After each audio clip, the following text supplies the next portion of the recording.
pasada, así que a lo mejor durante el repaso les surjan algunas cuestiones. Como siempre, interrúmpanme. Profe, Sí. una pregunta. No sé si esta pregunta le corresponde a usted o a Bianculli, capaz. Estoy mal, pero...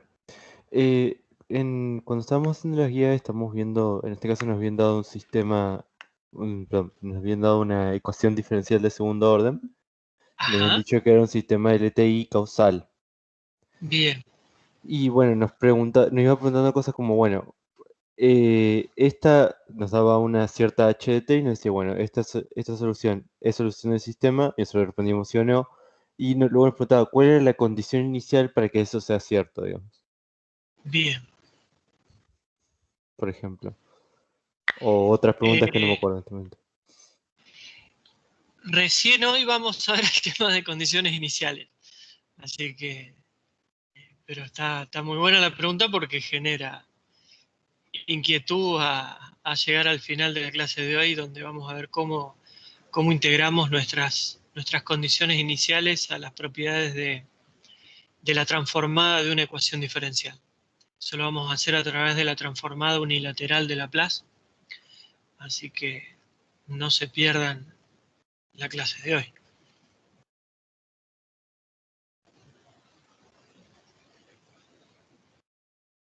¿Sí? ¿Hola? Sí, sí. Sí, Ah, claro, se entiende. bien. A veces por ahí las guías están un poco fuera de sincronismo porque abarcan más temas de los que llegamos a dar el día que se las enviamos. Entonces, a veces hay que esperar una clase más para tener herramientas para todas las cosas que planteamos en la guía. Pero no falta tanto. En menos de una hora ya vamos a responder esa cuestión. Bien. Voy a compartirles la presentación de hoy.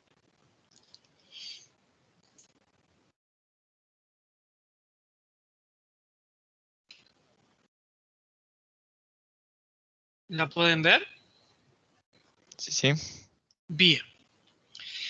Entonces, la idea de la clase de hoy es redondear el tema de transformada de Laplace y, por sobre todas las cosas, ver algunas aplicaciones de la transformada de Laplace que fundamentalmente incluyen la resolución de ecuaciones y sistemas de ecuaciones diferenciales ordinarias.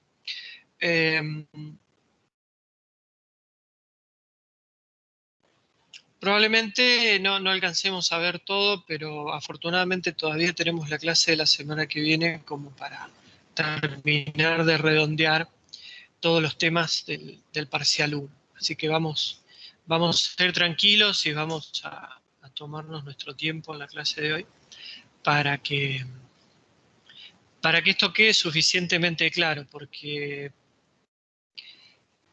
7 clases después uno termina reconociendo de que justamente el hecho de resolver ecuaciones diferenciales ordinarias, o sea, sistemas de ecuaciones diferenciales ordinarias, trabajar con la función de transferencia, el concepto de respuesta al impulso, terminan siendo los contenidos que más pesan a la hora de evaluar y quizá que más pesan también a la hora de considerar las materias que siguen en cuarto y quinto, ¿sí? Sobre todo control de procesos.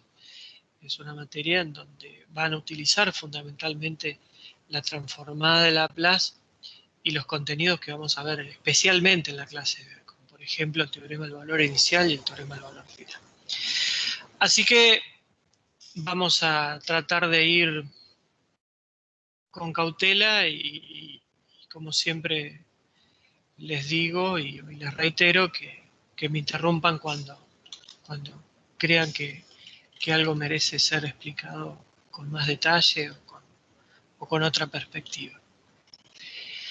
La clase pasada habíamos definido la transformada de Laplace básicamente como una extensión de la transformada de Fourier, en donde el espacio de exponenciales complejas que utilizábamos para proyectar nuestras señales temporales, ahora tenían en el exponente no un número imaginario puro, como en el caso de la transformada de Fourier, sino un número complejo, ¿sí?, que involucraba una parte real y una parte imaginaria.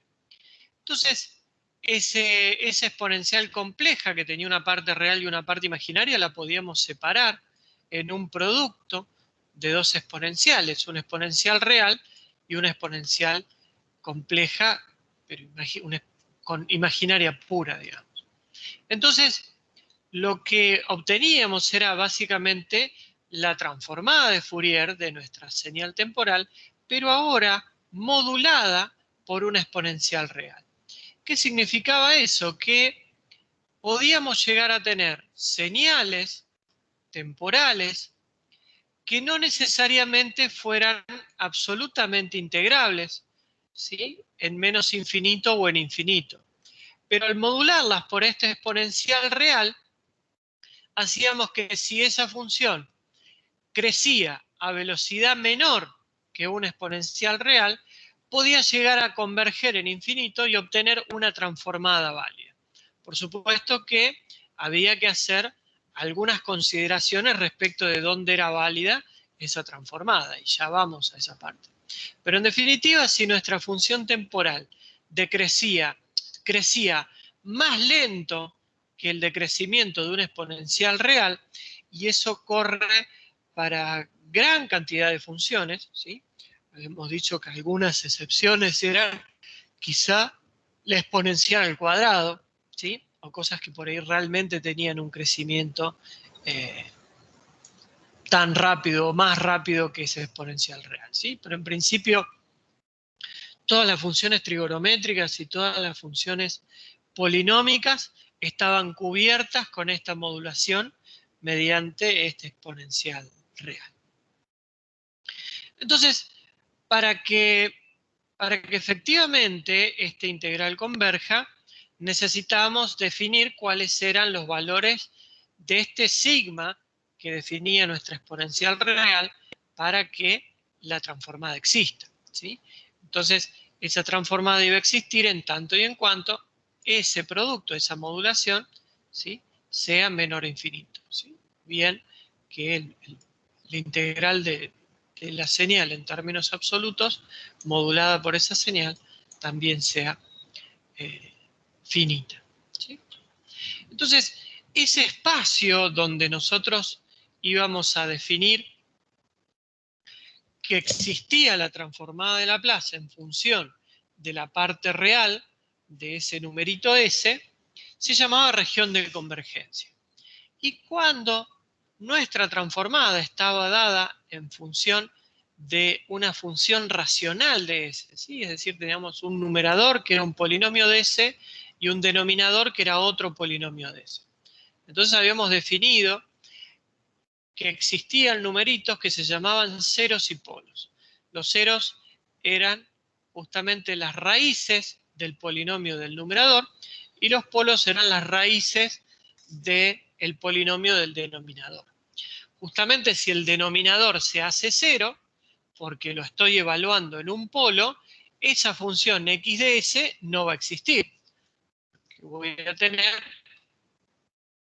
un tipo de indeterminación, número finito sobre cero, ¿sí?, y eso es nada. Que tanto un polo como un cero, ¿sí?, están en el mismo lugar, es decir, el cero y el polo coinciden, es probable que factorizando los polinomios del numerador y el denominador, ese cero y ese polo que son idénticos se cancelen, ¿sí? Porque en definitiva, si yo tengo 0 sobre infinito, es probable que sin determinación, aplicando L'Hopital o aplicando algún otro tipo de regla, me la pueda sacar de encima.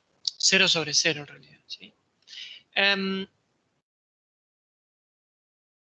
Entonces, en el plano S, que es esto que dice acá, uno representaba cuál era la región de validez de esa transformada. Y como esa región de validez estaba dada en términos de un número real, sigma, ¿sí? La parte real de S, ¿sí? S vive en el plano complejo, pero lo que me interesa a mí para decidir si la transformada converge o no converge es la parte real de S.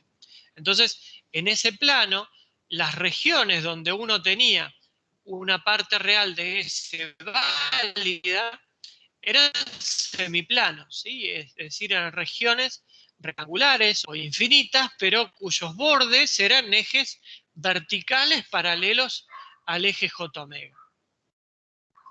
Y entonces habíamos definido algunas propiedades de esa región de convergencia en función de encontrar los polos de esa función x de s, ¿sí? Entonces, cuando uno tenía los polos,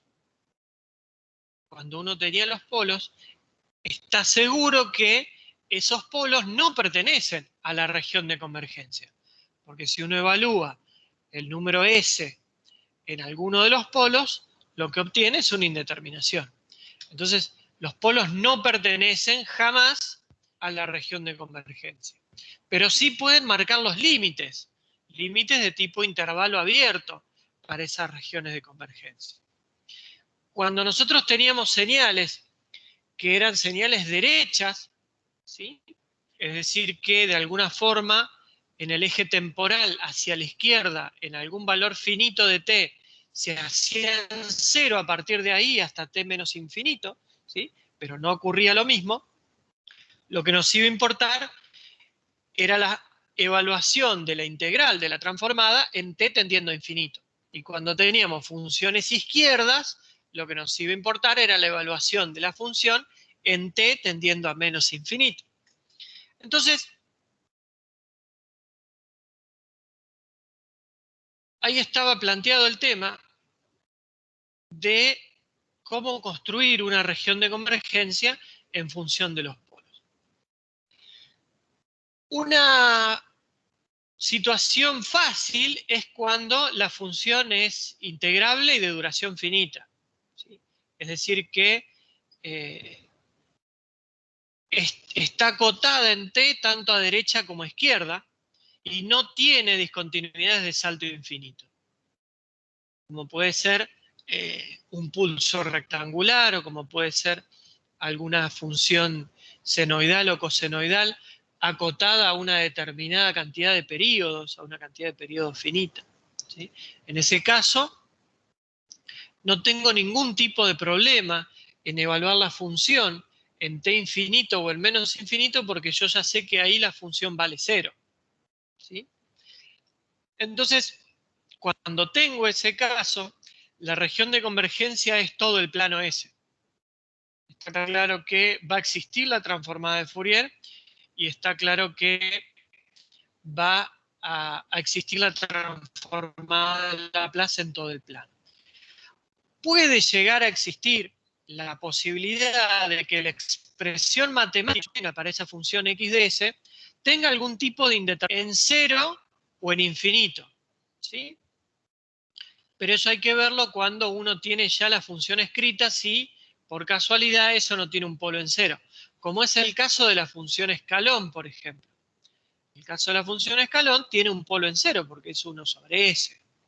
Entonces ahí el eje J omega no está incluido en la región, ¿sí? Al no estar incluido el eje J omega en la región de convergencia, la conversión directa a la transformada de Fourier haciendo sigma igual a 0 no se puede hacer, porque la transformada no existe para sigma igual a 0, existe para cualquier otro sigma, pero cuando yo quiero hacer la equivalencia con Fourier, es decir, sigma igual a 0, ahí no existe. Entonces ahí hay que ir a la definición de la transformada del escalón en transformada de Fourier, que tiene, como ustedes saben, ese pulso en frecuencia para salvar la discontinuidad. Pero en general, ¿sí? En general, las funciones que son de duración finita y son absolutamente integrables, es decir, que no tienen ningún salto, ninguna discontinuidad de salto finito, ¿sí? Tienen como región de convergencia todo el plano, excepto quizá en 0 o en infinito. Después, como les decía, empezamos a discriminar entre funciones derecha o izquierda, ¿sí? Cuando la x de t es derecha, ¿sí?, yo voy a tener que evaluar la función en t infinito, ¿sí? La tengo que evaluar en menos infinito y en infinito, pero en menos infinito generalmente tiende a 0 porque la función es derecha, entonces el único problema lo tengo en t tendiendo a infinito. Cuando t tiende a infinito, yo necesito que mi exponencial e a la menos sigma t, ¿sí?, conserve el signo, ¿sí?, de manera que quede como una exponencial real negativa, y cuando t tiende a infinito, e a la menos sigma t tiende a 0. De manera que ese sigma, ¿sí?, tiene algún tipo de restricción, ¿sí?, mayor a algo, ¿sí? Puede ser mayor al polo, puede ser mayor a 0, puede ser mayor a algo, ¿sí? Entonces, si ese sigma es mayor a algo, mi región de convergencia se va a extender a partir del último polo que tenga hacia la derecha, ¿sí?, de manera de no incluir ningún polo en esa región, y como es una restricción de mayor, se extiende. Y todo lo contrario ocurre cuando uno tiene una función izquierda. Cuando tiene una función izquierda, la evaluación la tiene que hacer en menos infinito, entonces voy a tener e a la menos sigma t con t evaluado en menos infinito, por lo tanto voy a necesitar que el sigma, ¿sí?, sea negativo o menor a algo, ¿sí? Entonces ahí voy a tener una región de convergencia que se extiende desde el polo de menor valor hacia la izquierda. Cuando tenga funciones que no son ni derecha ni izquierda, son bilaterales, son absolutamente integrables, ¿sí?, voy a tener diferentes regiones, el polo derecho y el polo izquierdo, ¿sí?, para que esa región pueda existir, ¿sí? Si el polo derecho está más a la derecha que el polo izquierdo, esa región no va a existir porque no va a haber ningún tipo de solapamiento entre la región de convergencia de la parte derecha de la señal y la región de convergencia de la parte izquierda de la señal. Entonces, tengo que ver cómo están esos polos respecto de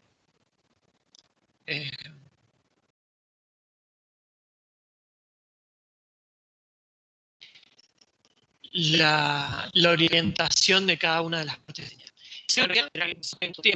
A la hora de encontrar, ¿sí?, la expresión temporal original, ¿sí?, que lo veríamos en la tabla, definiendo a partir de cómo era la transformada de algo, ustedes pueden inferir cómo será su expresión temporal original. Tienen que estar muy atentos a cómo es la región de convergencia para decir si esa función va a ser derecha o va a ser izquierda o va a ser bilateral.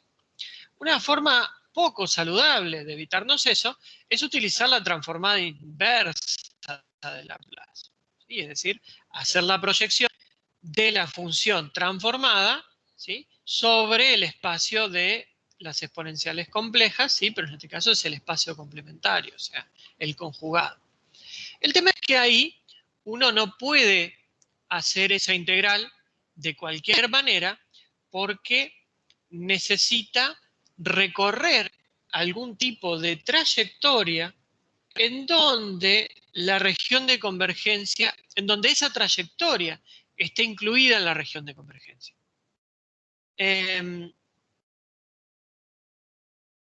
¿Se sigue escuchando mal o se arregló? Se corta más o menos, o sea, se escucha más o menos. Bueno,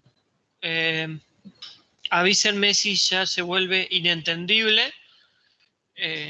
Pruebo a alternar con otro tipo de conexión.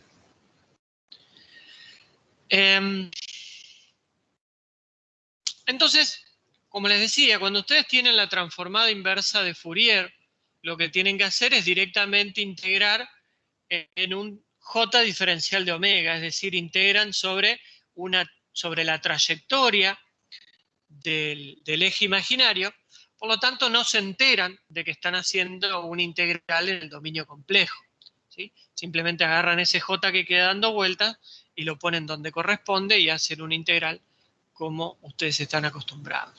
Sin embargo, acá, en la transformada de Laplace, ese integral no necesariamente se puede hacer en el eje j omega. De hecho, solamente se puede hacer cuando la región de convergencia incluya al eje j omega, ¿sí?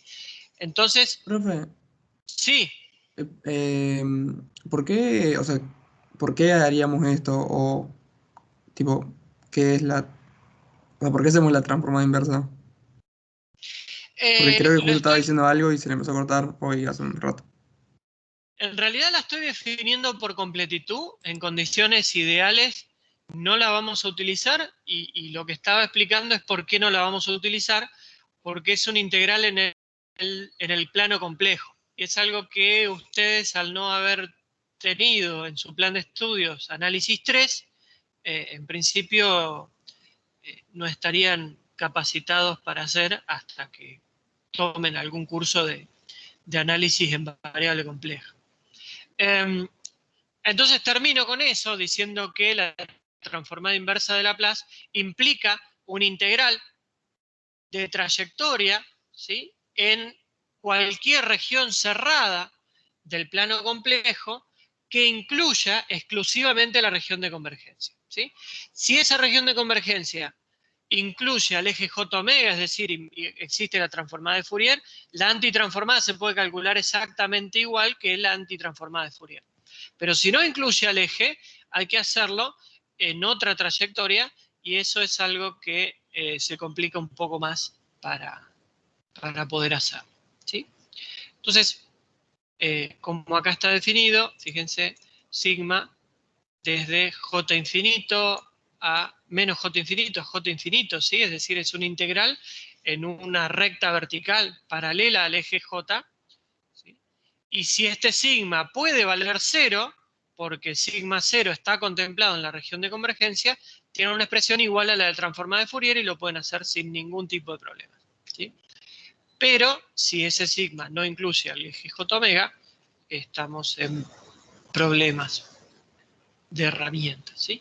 Pero no se preocupen demasiado por esto, por completitud la tenía que definir, que es la última definición que nos quedaba respecto de la transformada de Laplace. La transformada de Laplace tiene muchísimas propiedades similares a la de la transformada de Fourier, como ustedes se podrán imaginar. Comparten el operador integral, comparten el espacio de funciones, ¿sí? El de Fourier un poco más restringido, el de Laplace un poco más general, pero básicamente se dan de manera casi idéntica todas las propiedades que definimos para la transformada de Fourier. Tienen algunas particularidades que las vamos a mencionar a continuación, pero no necesariamente su demostración difiere de la demostración que hicimos para Fourier, ¿sí? Entonces me voy a ahorrar y les voy a ahorrar todas las demostraciones de las propiedades, excepto que haya una diferencia muy grande con Fourier y haya que hacer aclaraciones pertinentes a eso. Como les decía, se basan en el mismo operador, en el operador integral, por lo tanto son intrínsecamente lineales, ¿sí? No hay forma que la transformada de Laplace no sea lineal, ¿sí? Entonces, cualquier escalar se puede sacar afuera del operador integral y cualquier suma o resta de funciones se puede separar en esos sumandos o restándose y hacer las transformadas por separado. Así como también se pueden combinar, ¿no es cierto? Luego tenemos la propiedad de desplazamiento en el tiempo, que es similar a la de Fourier, es decir, cuando tengo un desplazamiento temporal, lo que obtengo en el dominio de la frecuencia es una modulación por una exponencial en el dominio de la frecuencia. De manera que se conserva esta propiedad de poder contar con la misma función x de s, ¿sí?, por más que uno desplacé hacia atrás o hacia adelante la entrada en el tiempo, ¿sí? Lo único que voy a tener es una diferencia en la modulación, ¿sí? Pero este exponencial afecta en mayor o menor medida a la misma transformada x'. Como la transformada de Laplace también tiene un comportamiento dual, ¿sí? Cuando uno tiene un desplazamiento en el dominio de la frecuencia, lo que obtiene es una modulación en el dominio del tiempo, ¿sí? Fíjense que lo único que cambia es el signo del exponencial por el tema de la dualidad. Pero nada más que eso, ¿sí? Así como uno desplaza en el tiempo y modula por un exponencial en frecuencia, cuando uno desplaza en frecuencia, modula por un exponencial en el tiempo. También ocurren cosas parecidas cuando uno opera con la convolución, ¿sí? Si uno hace una convolución en el tiempo y transforma la salida del sistema, es decir, el resultado de esta convolución, ¿sí? Lo puede hacer de igual manera transformando cada una de las funciones, haciendo el producto y antitransformando ese producto de las transformadas. Y de manera análoga, si uno tiene un producto en el tiempo, ¿sí? Y transforma ese producto en el tiempo, lo que obtiene es una convolución en frecuencia.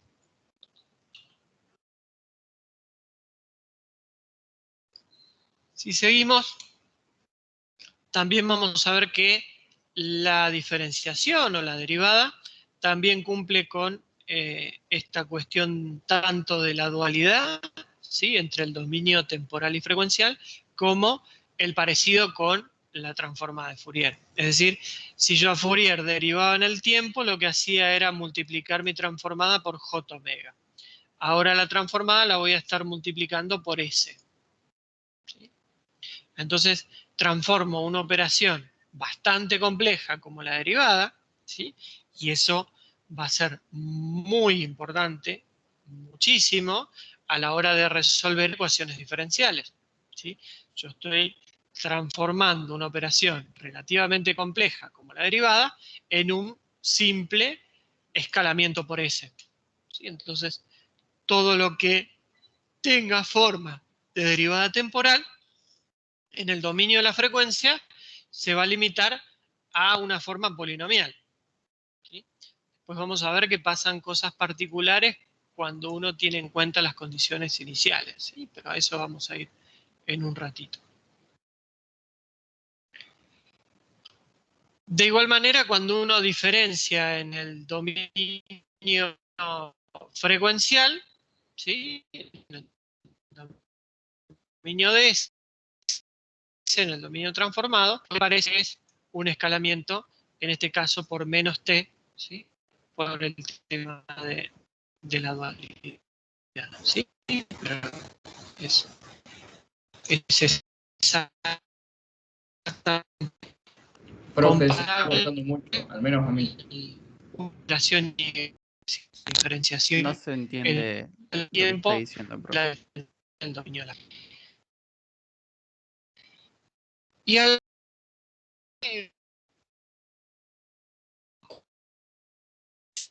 derivo en el tiempo multiplico. A ver, voy a probar cambiar de conexión.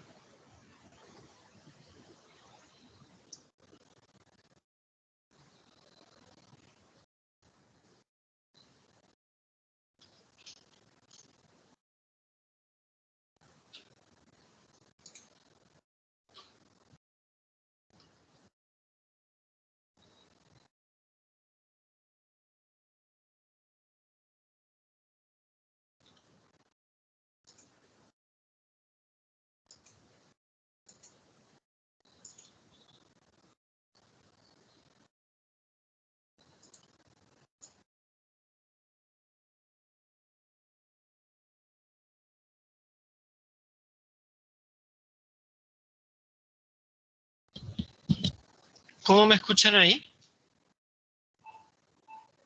Ahí bien.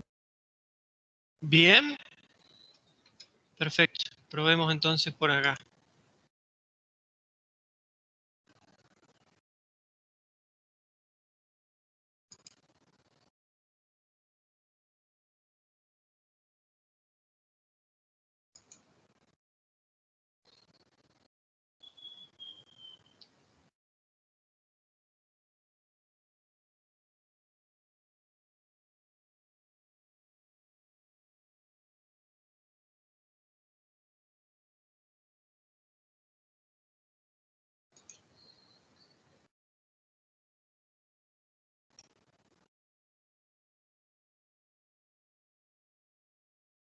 ¿Hasta dónde se escuchó decentemente? La propiedad anterior, la de la derivada, me parece. Más o menos. Bien.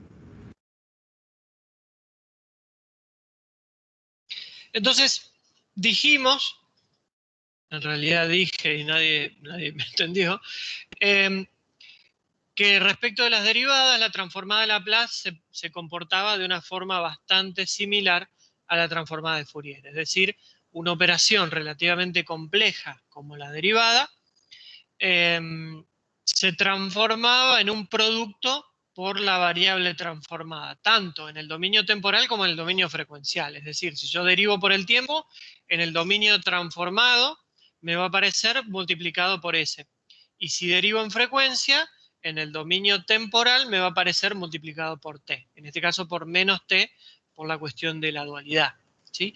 Pero en definitiva, si yo tengo una ecuación diferencial, la transformada me va a dar una herramienta para transformar esa entidad relativamente compleja como una ecuación diferencial en una ecuación polinomial, ¿sí? Lo único que voy a obtener es un polinomio de S. De manera bastante análoga, tanto a la derivada en sí como a la transformada de Fourier, cuando uno integra, en lugar de multiplicar por la variable, lo que va a hacer es dividir por la variable, ¿sí? Entonces, si uno tiene un integral en el tiempo, de tipo acumulación, digamos, de menos infinito a t, lo que va a obtener en el dominio transformado es la división por S, ¿sí? Y fíjense que acá aparece, ¿sí?, un polo en cero, que si uno no hace nada, ¿sí?, debería prestar atención a la hora de informar que existe ese polo en cero o que la transformada de Fourier efectivamente no está definida como para reemplazar directamente S por J omega, siendo sigma 0. Entonces, más o menos esas son las propiedades similares a la de la transformada de Fourier. Y acá hay dos propiedades que son fundamentales en el análisis de sistemas, ¿sí? Van a ser fundamentales también cuando ustedes el año que viene vean control de procesos, ¿sí? Y son el teorema del valor inicial y el teorema del valor final. El teorema del valor inicial y el teorema del valor final nos permiten, sin necesidad de transformar y antitransformar la función, directamente operando en el dominio de la frecuencia, nos permiten saber, por un lado, cuáles son las condiciones iniciales de ese sistema, que en general tiene que ver con la verificación de que incluimos de manera correcta las condiciones iniciales de ese sistema que estamos estudiando, y el teorema del valor final, que nos permite saber si efectivamente a tiempo infinito ese sistema que estamos analizando se comporta de manera estable, ¿sí? No sé por qué esto se pasó solo. Entonces, el teorema del valor inicial nos va a servir fundamentalmente como verificación, ¿sí? Cuando uno tiene un sistema y ese sistema le aplicó condiciones iniciales, eso nos permite verificar que esas condiciones iniciales hayan sido correctamente incluidas en el análisis. Y por otro lado, el teorema del valor final nos permite saber las características respecto de la estabilidad del sistema, ¿sí? Es decir, cuando t tiende a infinito. Si un sistema es estable cuando t tiende a infinito, su salida tiene que tender a un valor finito, ¿sí? Idealmente 0, pero puede ser un valor finito constante también, ¿sí? Y ese sistema es estable. Pudiendo hacer esto simplemente viendo la función transformada o la función de transferencia. Ya voy a definir qué es la función de transferencia, si es que no lo hice y no me acuerdo. Pero vamos a volver a dejar en claro qué es la función de transferencia. Entonces ahora, a los fines de tener herramientas para poder incluir Profe, con... uy, Sí, una pregunta. Pero, digamos, el teorema del valor inicial, porque se está observando el límite de la función cuando t tiende a 0 por derecha, y en el otro estás analizando el límite cuando la derivada de la función transformada, cuando eso tiende más infinito. O sea, no entiendo la razón de por qué.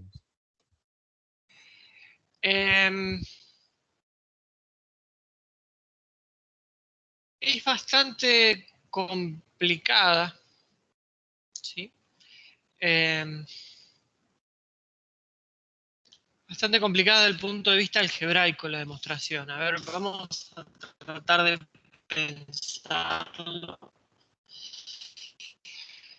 Como bien vos decís, lo que está haciendo es el límite derivada de la función, ¿sí?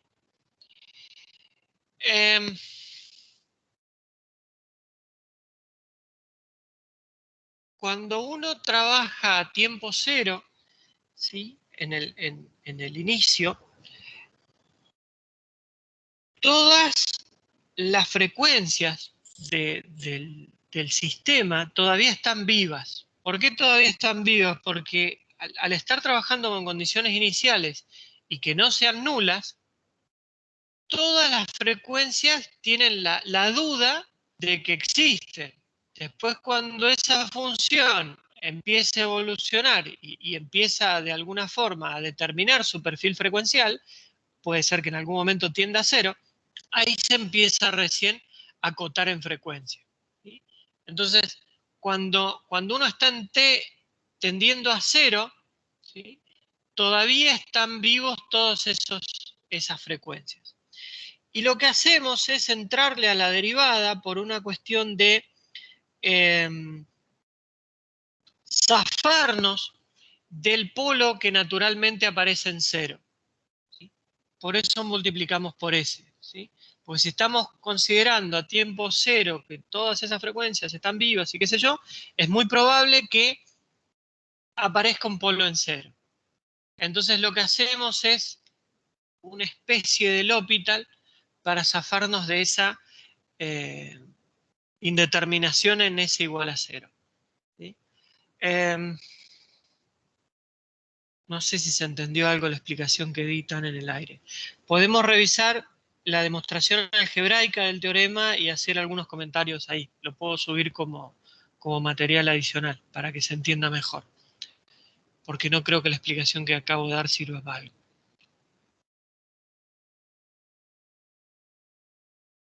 Bueno, estaría bueno. Dale.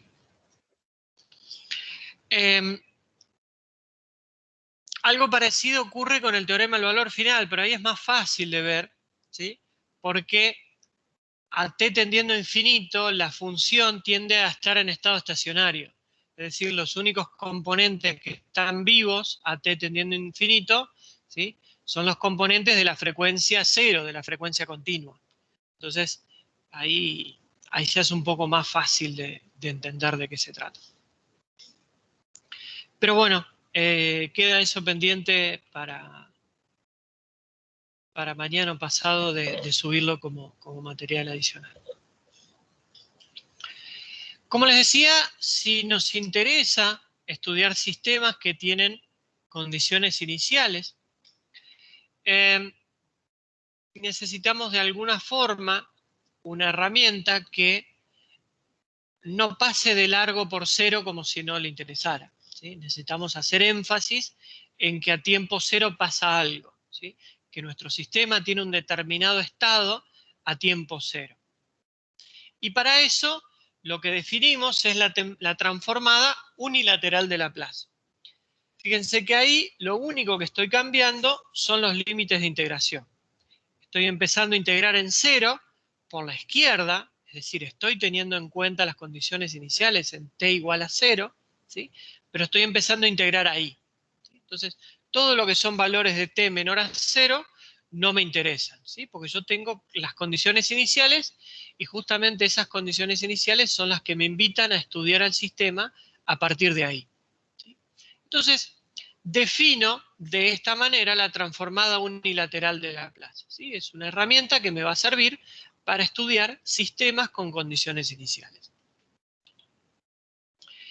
Esta transformada unilateral de Laplace va a tener todas las mismas propiedades que la transformada bilateral, ¿sí? Y, Con profe, algunas particularidades. Sí. la condición inicial no tendría por qué ser siempre 0. O... No, no, no. A ver, no tiene por qué ser x en 0 igual a 0. ¿Sí? No tiene por qué ser nula.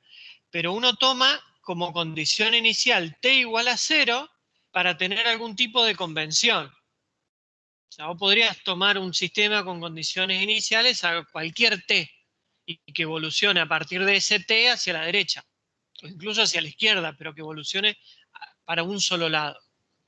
¿Sí? Pero en ese caso, uno tiene que redefinir la transformada unilateral o utilizarla en función de ese tipo de cosas. ¿Sí? Ya se empieza a volver bastante menos general.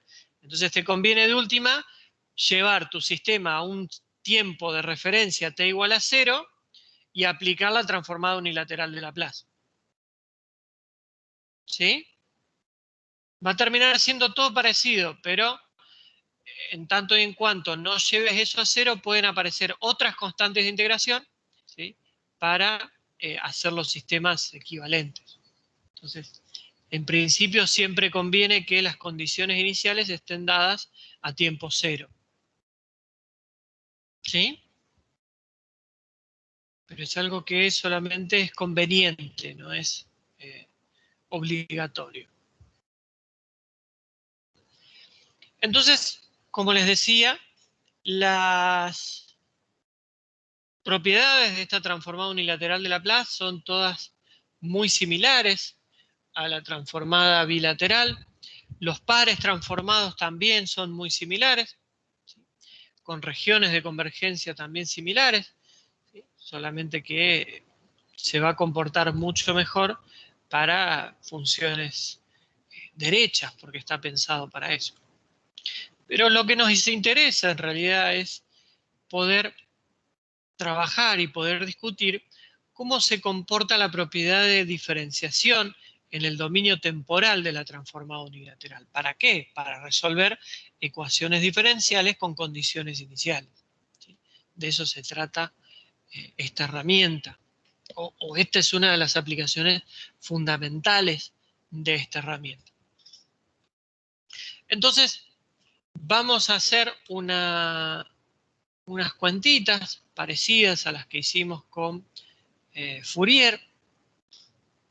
Entonces, si planteamos la transformada de Laplace de la derivada de una función x de t, cuya transformada conocemos y sabemos que es x de s, cuando metemos esa derivada temporal acá, lo que nos va a quedar es que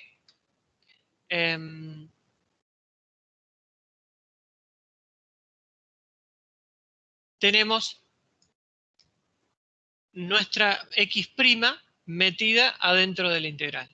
Entonces, de alguna forma deberíamos poder llevar esta derivada a una forma que nos convenga un poco más. Por ejemplo, ¿sí? Incluyendo el producto de e por e a la menos st. ¿Sí? Si ustedes recuerdan, en algún recoveco que les hayan quedado los conceptos de análisis, existía una función muy potente que era la fórmula del integral por partes.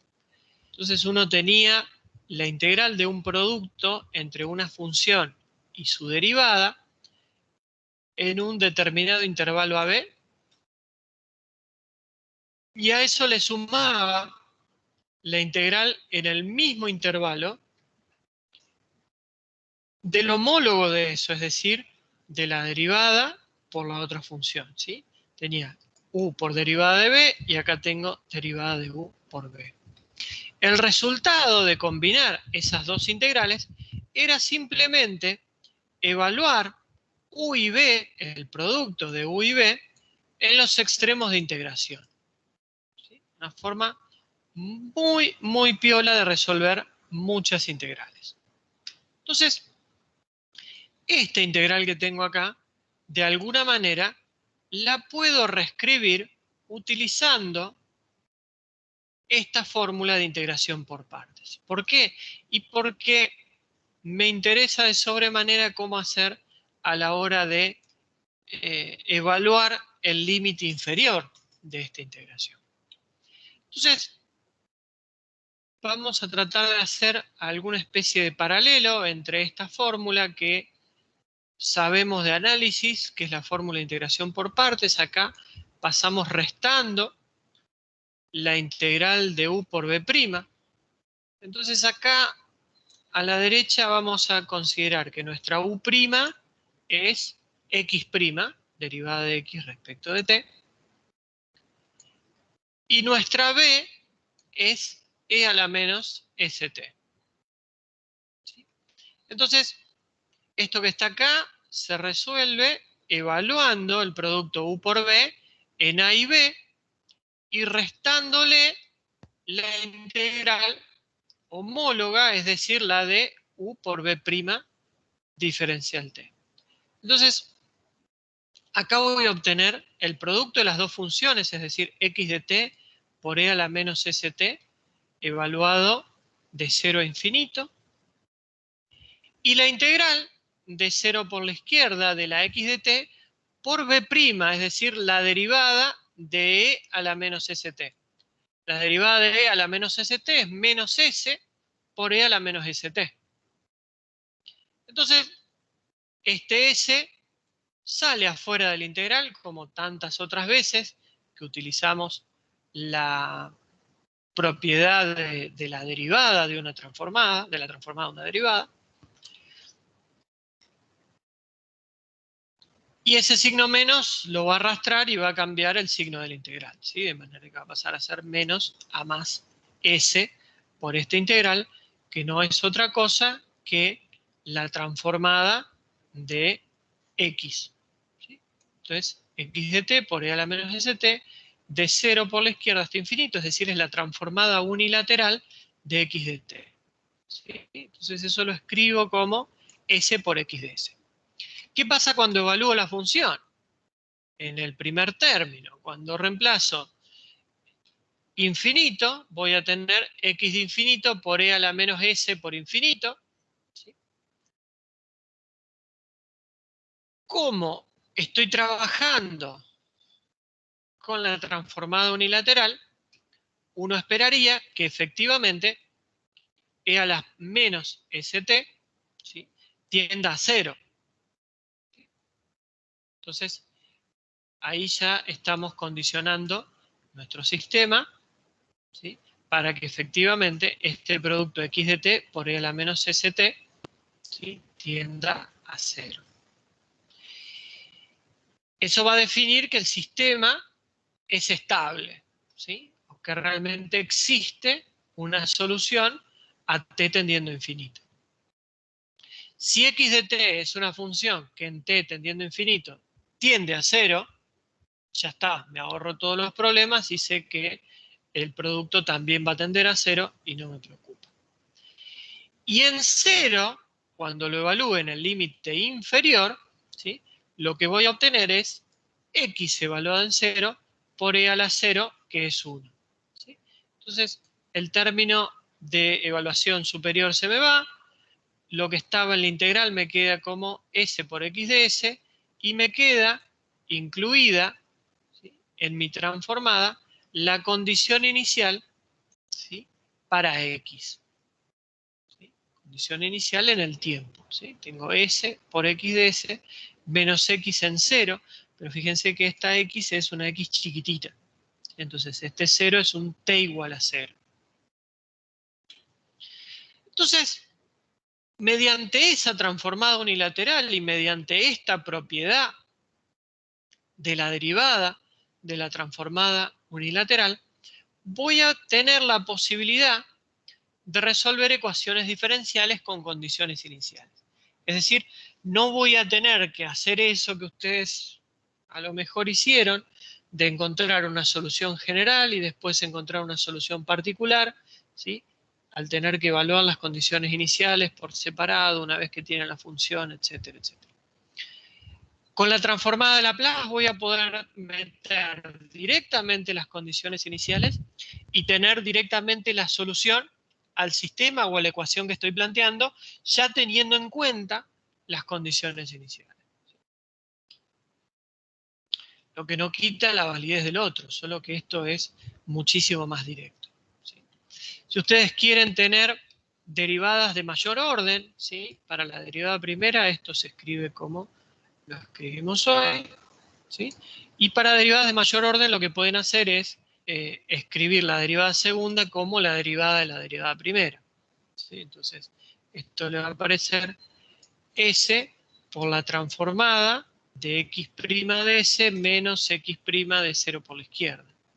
Entonces después, cuando vuelvan a transformar esto, esta x', ¿sí? Va a aparecer acá como condición inicial, pero va a volver a aparecer la x en 0, ¿sí? Ahora multiplicada por S, ¿sí? Este S que está acá, afuera del paréntesis. Entonces, cuando ustedes sacan todos los paréntesis de encima, tienen S cuadrado por x de S, ¿sí? Fíjense que una derivada segunda ahora aparece directamente como un S cuadrado. La X, ¿sí? Tenía la X de T, la transformo, X de S, no me preocupa. Lo único que hago, como tengo una derivada segunda, le pongo S cuadrado. Pero las condiciones iniciales, ¿sí? Van a empezar a aparecer como S por X en 0 menos X' en 0. Y para derivadas de mayor orden va a aparecer, por ejemplo, para la derivada tercera, S cubo por X en 0, perdón, S cuadrado por X en 0 menos S por X', ¿sí? Menos X segunda. Entonces, voy a tener que tener tantas condiciones iniciales, ¿sí? Como sea el orden de mi derivada, y eso es algo que ustedes ya saben. Si uno tiene una ecuación diferencial que implica una derivada segunda, uno necesita una condición inicial para la función y para la derivada, ¿sí? Si esa ecuación es en el espacio, ¿sí? A lo mejor puede tener una condición inicial para la función y una condición final para la función. Una condición inicial para la derivada y una final para la derivada. En este caso que estamos estudiando sistemas derechos, no tenemos condiciones finales, solamente tenemos condiciones iniciales. En ese caso, como necesitamos dos condiciones cuando la ecuación es de segundo orden, vamos a necesitar una condición sobre la función y una sobre la derivada. Cuando sea de tercer orden, vamos a necesitar tres condiciones y así. Pero siempre tienen que tener tantas condiciones como orden de la derivada. En definitiva, lo que necesitan son esas condiciones para encontrar las constantes de integración cada vez que ustedes integran. Tienen una derivada segunda, necesitan integrar dos veces. Entonces, para cada una de esas veces que integran, necesitan una constante de integración, es decir, dos constantes.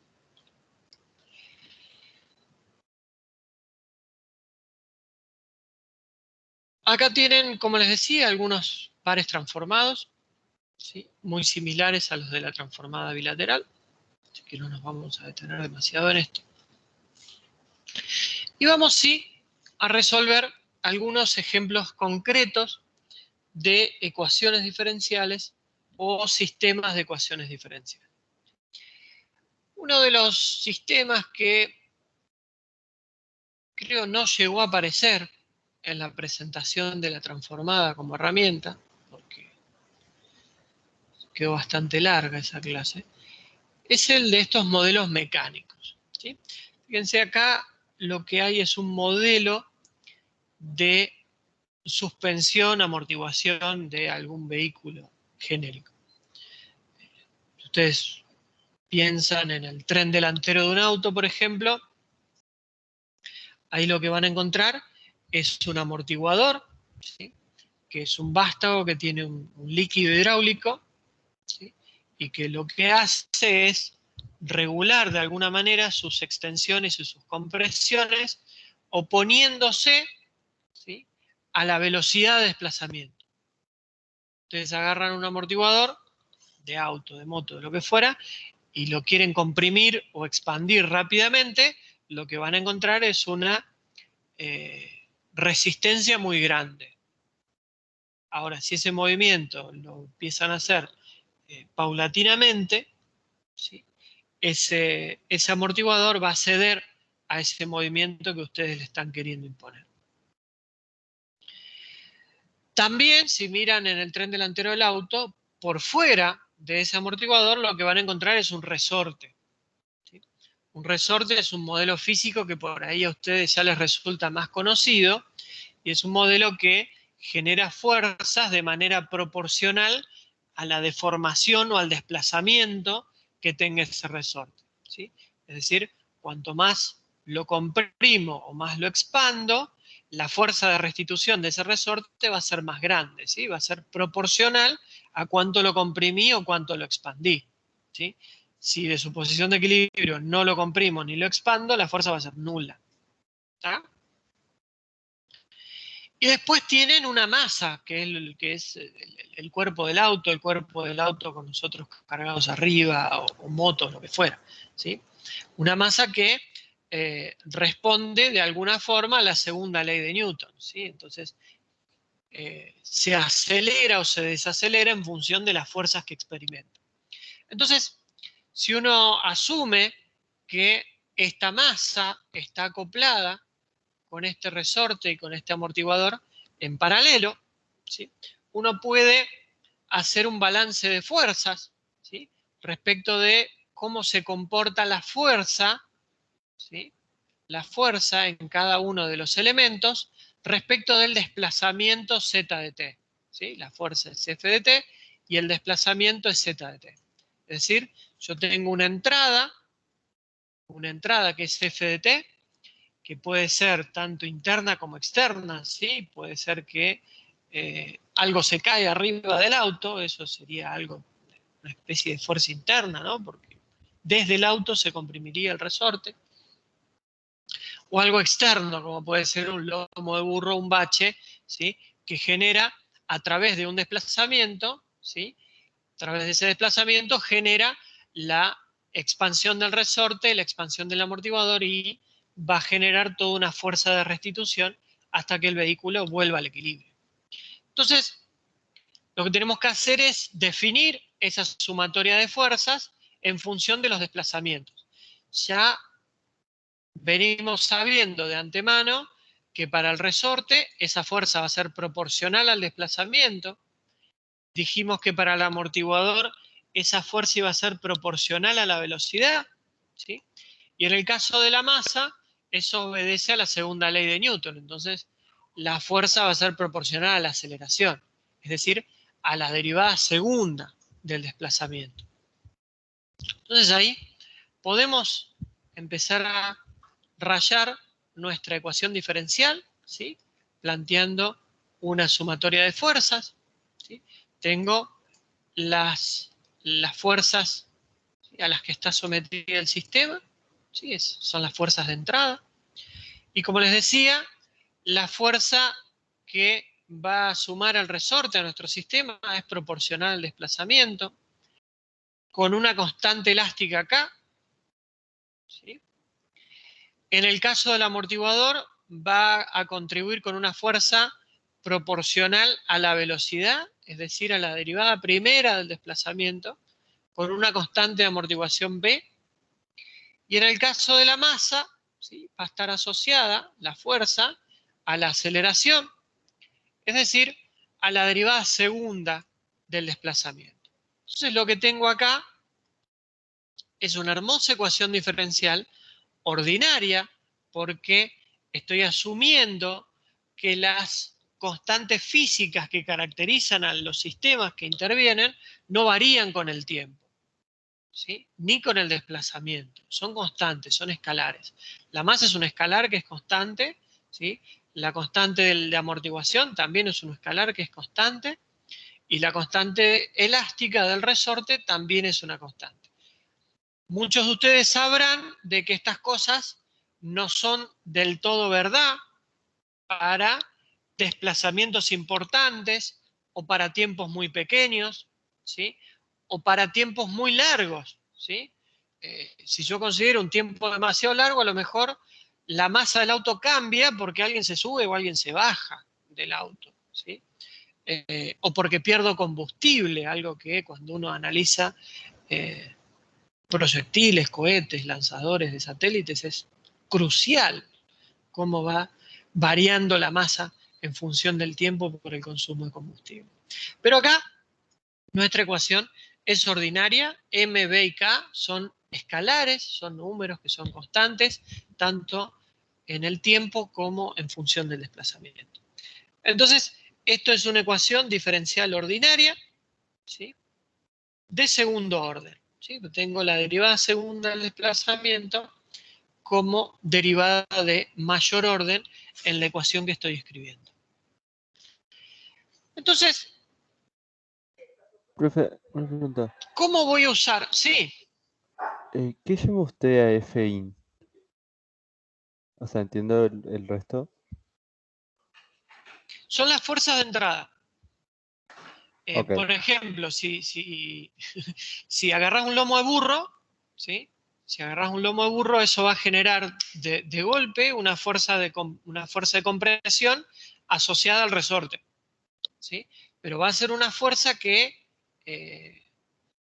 termina siendo como un estímulo externo del sistema. Ok. ¿Sí? Entonces, lo que tenemos que hacer es, a partir de esta ecuación, ¿sí?, utilizar la transformada de Laplace para resolverlo, ¿sí?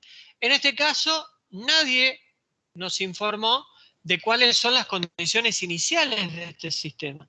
Entonces, lo que vamos a obtener, de alguna forma, es una solución, ya sea general o bien para condiciones iniciales nulas. Si ustedes tienen que el desplazamiento inicial vale 0, z de 0 igual a 0, cuando ustedes aplican la transformada unilateral, ese z de 0 igual a 0 es un 0 que no va a sumar en ningún lado. Entonces la propiedad de la transformada unilateral para transformar la derivada va a ser exactamente igual a la transformada bilateral. O sea, lo único que voy a obtener cuando tengo una derivada es la multiplicación por s, ¿sí? Entonces, esto, como les decía, se puede interpretar de dos formas. O de la misma forma y dándole dos nombres distintos. Cuando uno piensa que las condiciones iniciales no vienen dadas, porque lo que quiero obtener es una idea general de cómo se comporta el sistema, ¿sí?, uno lo que obtiene al transformar esa ecuación diferencial, ¿sí?, fíjense que acá lo que estoy haciendo es transformar la ecuación y esta, que es la función de entrada, la voy a poner como dividiendo a mi función de salida, que es z de s, ¿sí? Esto recibe el nombre de h de s y es lo que se conoce como función de transferencia. La función de transferencia es lo que caracteriza al sistema, independientemente de sus condiciones iniciales, ¿sí? Entonces, nos brinda información genérica del sistema, ¿sí?, pero que coincide cuando el sistema tiene condiciones iniciales nulas, ¿sí? Fíjense, por otra parte, que si ustedes pusieran como entrada una delta, si ustedes pusieran como entrada una delta acá en la ecuación temporal, mi Fin la pongo como una delta de t, qué vergüenza esa delta de t que escribí, tratar de escribirlo por el costado.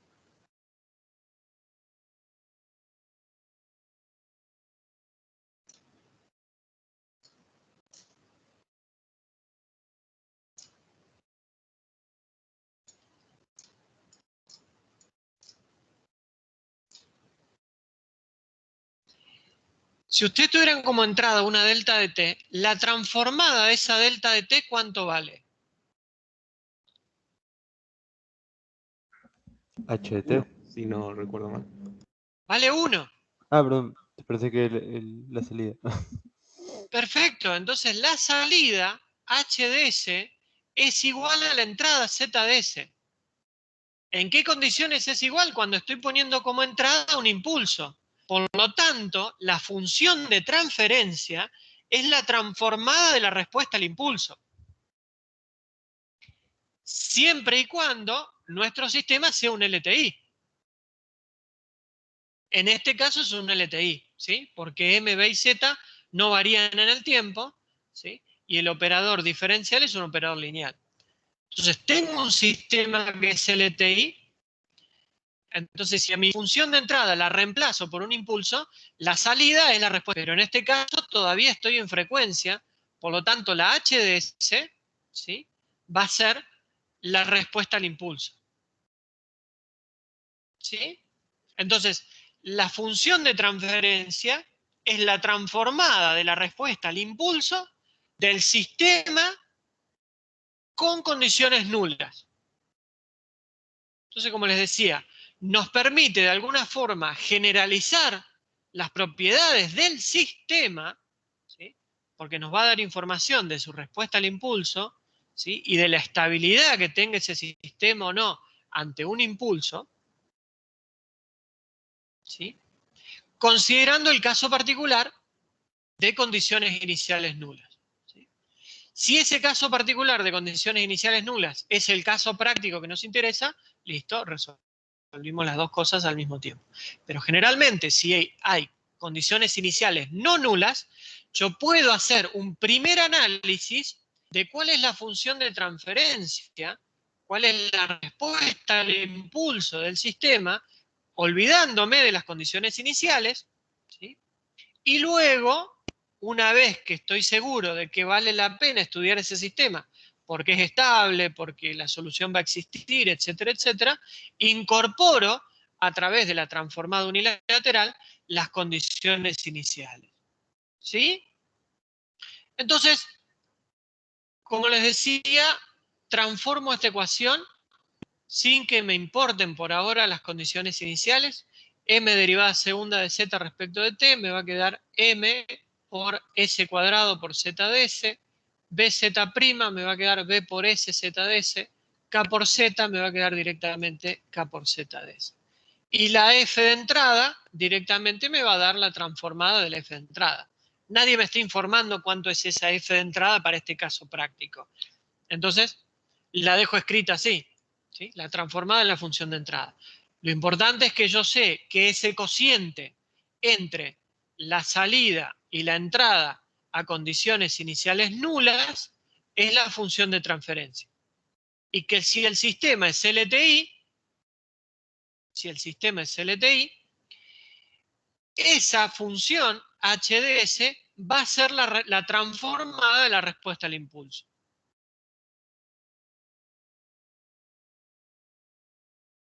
Entonces, esa función de transferencia termina escrita de esta manera. 1 sobre ms cuadrado más bs más k. Fíjense que partí, insisto en lo mismo, de una ecuación diferencial de segundo orden y termino con una ecuación polinómica en S. Lo único que tengo que resolver es esta ecuación en S, que es una ecuación polinómica racional, ¿sí? Fíjense que hay un polinomio en el denominador, es decir, voy a tener polos en el denominador y esos polos me van a marcar la estabilidad o la inestabilidad del sistema. Y una herramienta bastante interesante para estudiar esto de la estabilidad del sistema es utilizar el teorema del valor final. ¿Sí? El teorema del valor final decía que puedo inferir cuál va a ser la respuesta del sistema a t infinito, ¿sí?, haciendo el límite cuando s tiende a 0 de s por esa función. En este caso, la función de transferencia. ¿Sí? Cuando s tiende a 0, ¿sí?, voy a tener un 0 en el numerador y voy a tener k en el denominador. Por lo tanto, voy a tener 0 sobre k. Eso no es una indeterminación, eso es 0. ¿Sí? Por lo tanto, el sistema es intrínsecamente estable.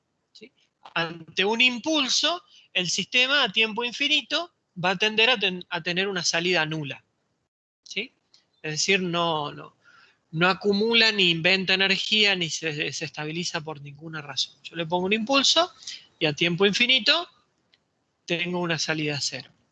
Esto lo puedo hacer también cuando yo incluya las condiciones iniciales de esto. Eso me va a dar otro tipo de salida y eso me va a generar otro tipo de condición. ¿Sí? Y también lo puedo hacer cuando tengo una función de entrada también incorporada a mi función solución. ¿Sí? Es decir, a la z de s, no a la h de s. Acá lo que estoy viendo es cómo responde a un impulso.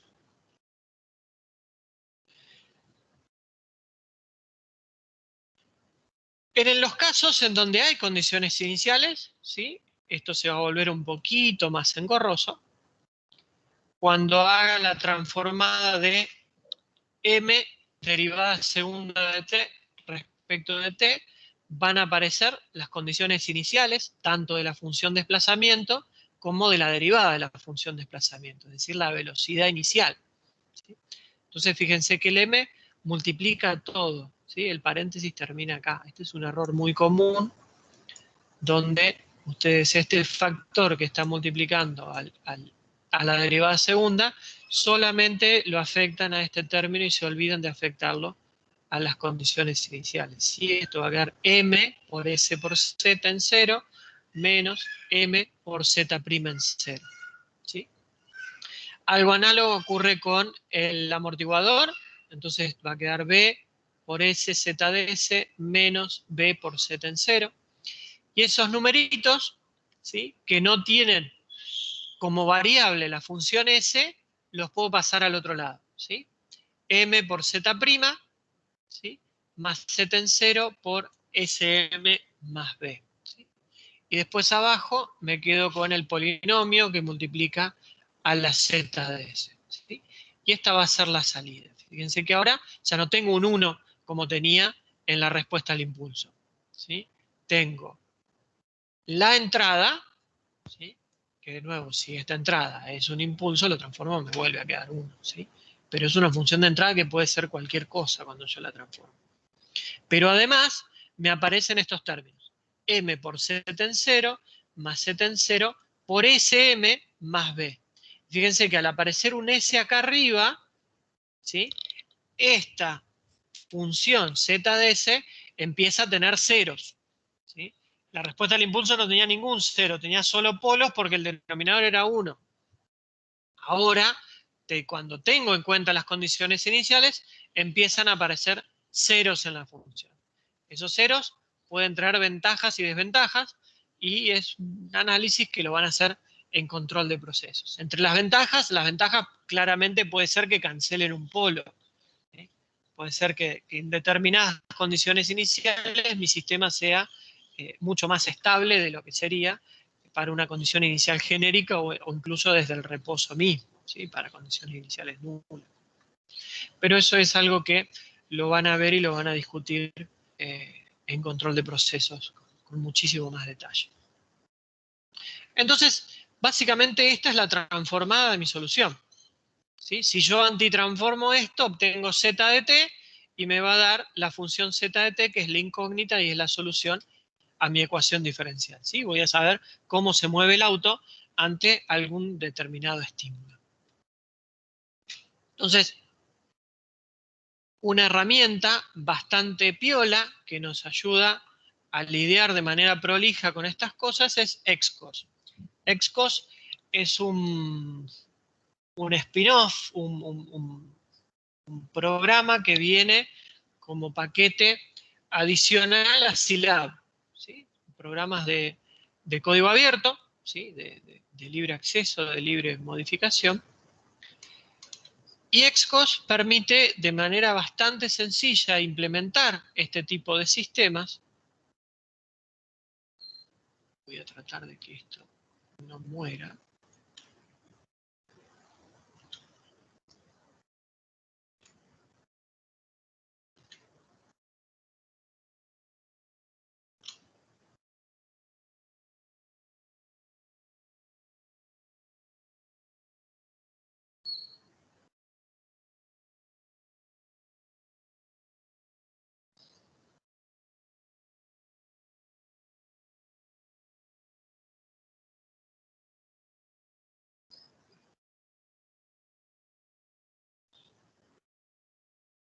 Quizás sí, se va a morir.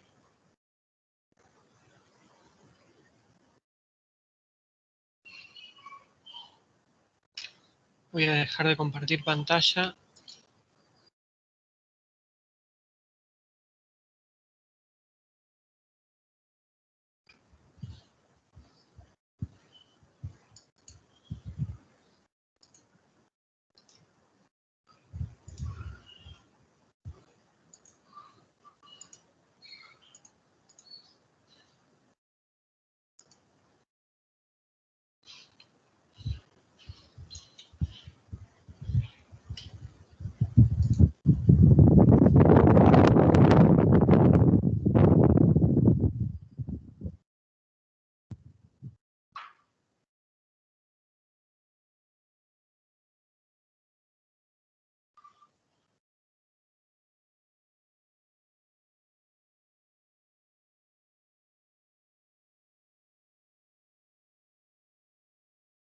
¿Me siguen escuchando por lo menos? Sí. ¿O esto Sí. se murió del todo? Bien, No, lo escuchamos. voy a tratar de volver a compartir pantalla para mostrarles este ejemplo.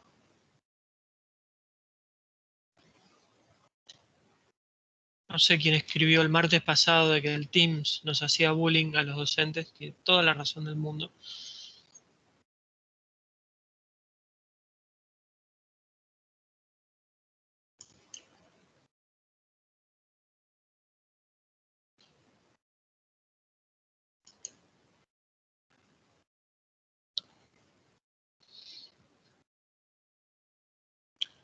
¿Ahí volvieron a ver la presentación?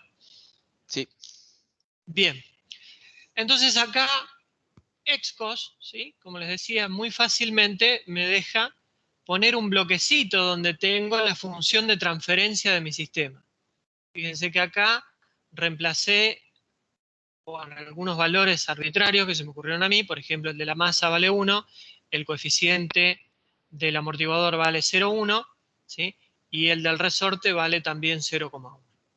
Y lo que tengo acá es una entrada, ¿sí? Es decir, la entrada la estoy poniendo como una señal, y acá en el sistema también le puedo decir cuáles son las condiciones iniciales.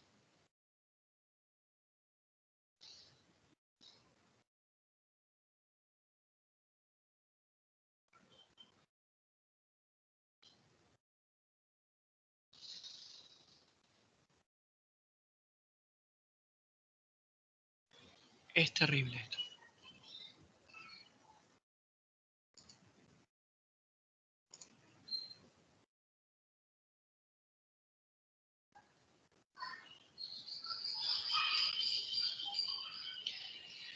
Bien. Si ustedes van a las propiedades de este bloque, deberían poder ver cuando esto aparezca y Teams me permita.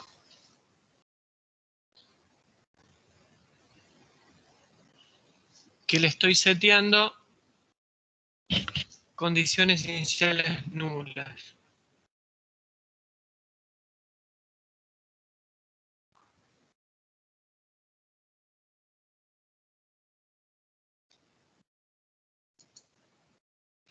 Entonces, lo que voy a medir, tengo estos relojitos y estas frecuencias acá,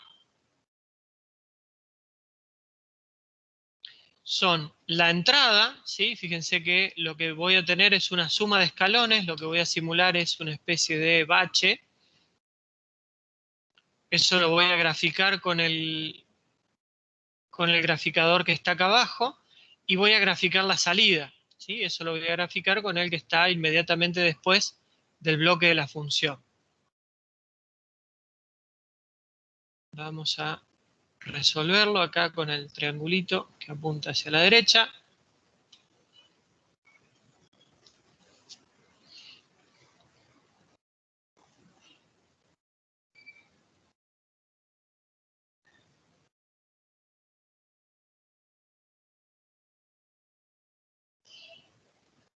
Esto es desesperante. Bien, pero ahí vienen las ventanas.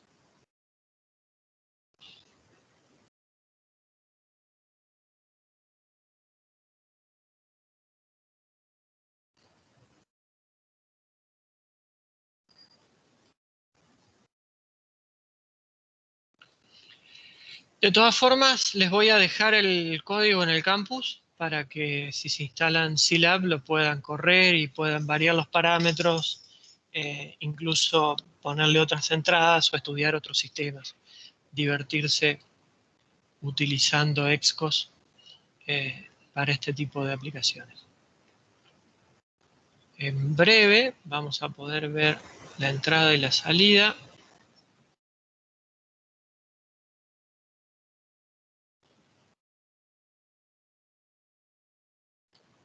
Aunque no estemos todos de acuerdo en la definición de breve.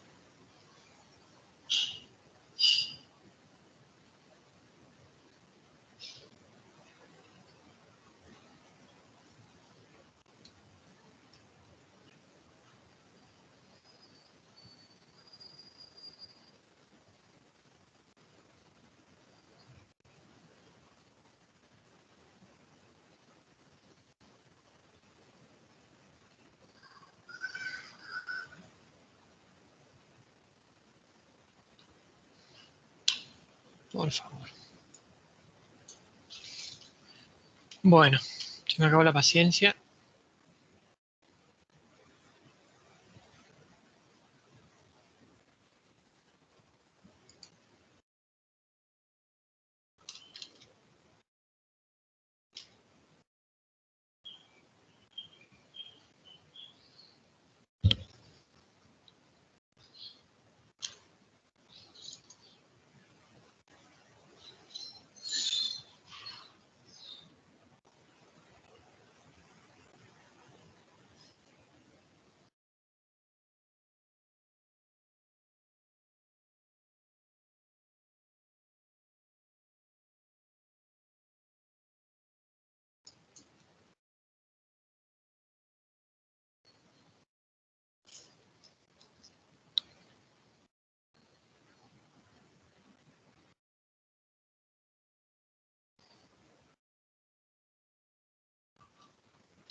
¿Todavía me escuchan? Porque el Teams no me responde. Sí, sí, Sí. lo escuchamos bien. Te escucho. ¿Sí? Bueno. Trato de, cuando Teams me deje, compartirles, aunque sea la solución, pero como les decía, les voy a dejar el código disponible en el campus para los que quieran y las que quieran instalarse Scilab y correrlo variándole los parámetros de entrada, los parámetros de amortiguación, los parámetros del resorte o lo que se les ocurra y ver cómo la salida va cambiando en función de o los parámetros del sistema o en función de la entrada que tengan. ¿Sí? Me encantaría volver a la presentación para discutir otro ejemplo.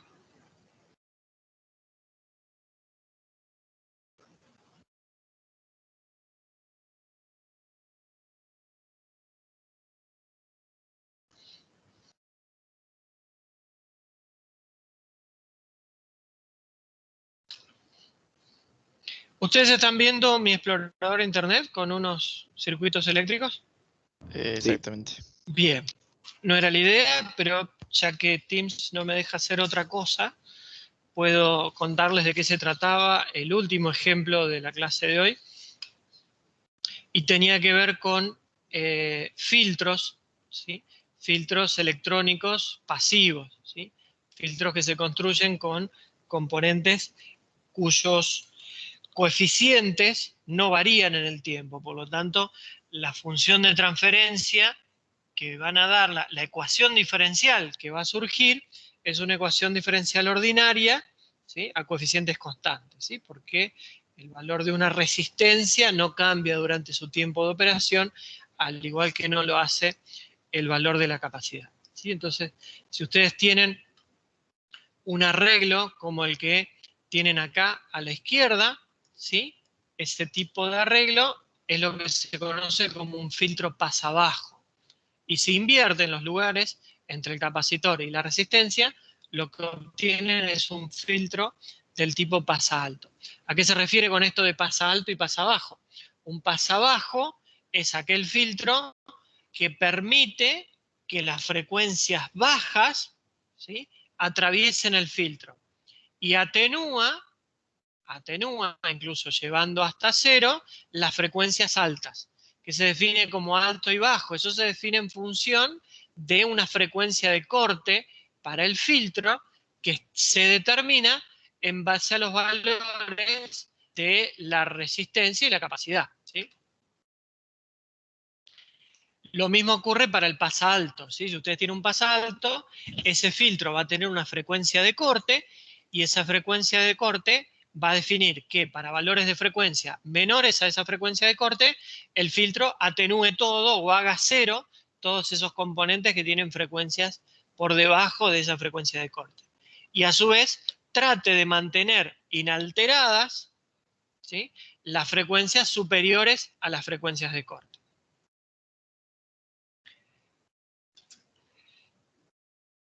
Cuando uno hace la sumatoria de corrientes en este filtro,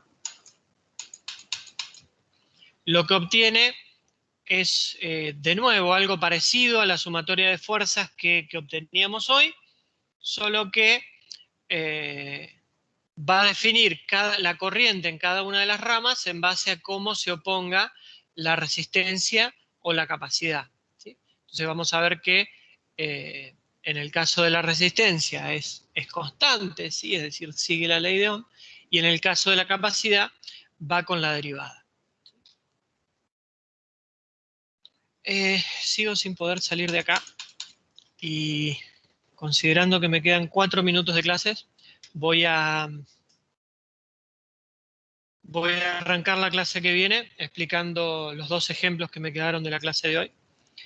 Y les juro que voy a poner todo adentro del PDF para no tener que salir y pasar la vergüenza que estoy pasando en este momento de no poder hacer absolutamente nada más que apretar el botón del mouse sin que Teams me responda. ¿Alguien tiene alguna pregunta que pueda responder en el aire?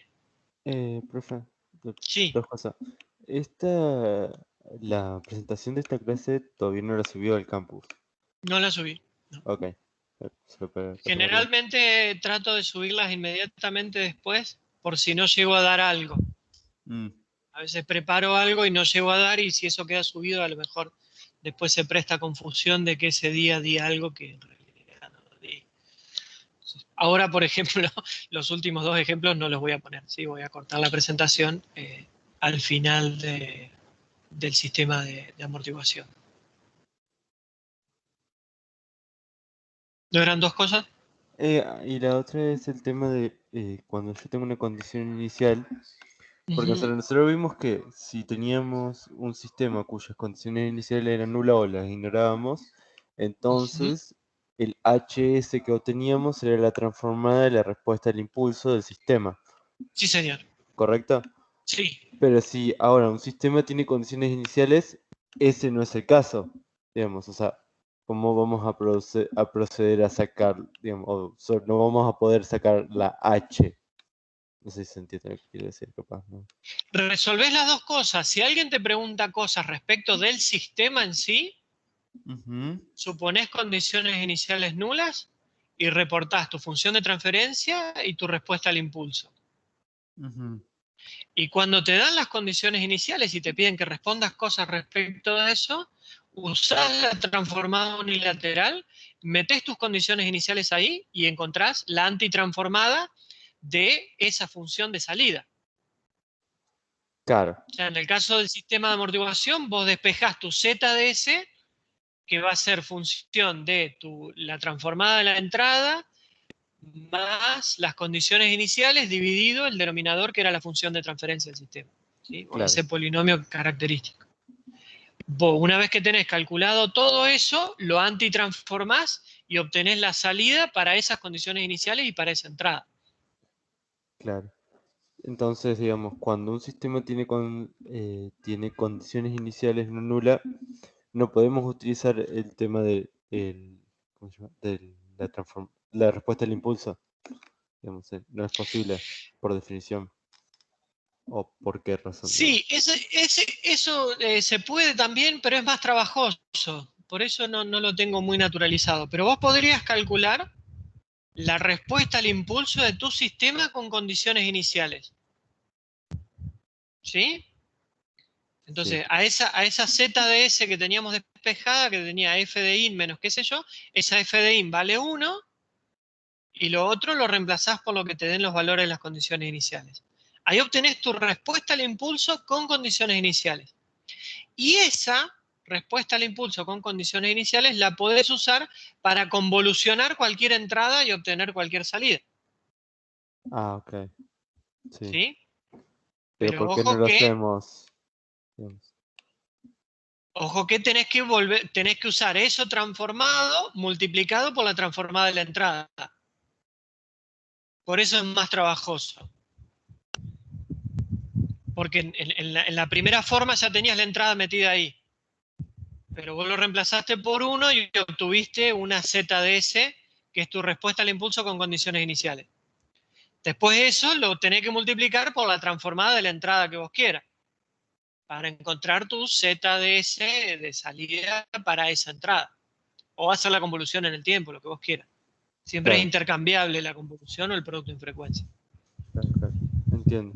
Pero es como el doble de trabajo, digamos. Si vos vas a calcular tu respuesta al impulso con condiciones iniciales, para después multiplicar por la transformada de la entrada, es como el doble trabajo. O directamente, ya tenés entrada y condiciones iniciales, resolvés todo junto y obtenés la salida para eso. Claro, y luego Y si te directamente de están hablando transformar. únicamente del sistema, haces condiciones nulas, entrada e impulso, y hablas de tu función de transferencia y tu respuesta al impulso. Ok, entiendo. Bien. ¿Alguna otra consulta? Yo tengo una consulta, pero no sé si se puede hacer en el aire. Probemos. Y si ¿Ah, sí? no, Bueno, o sea, y sí, acepto el desafío y acepto declararme incompetente también en el camino. ok, bueno, igual, si alguien más tiene otra duda, capaz que la diga, digamos, que se puede responder en el aire, porque capaz tenemos un rato, digamos. No tengo apuro.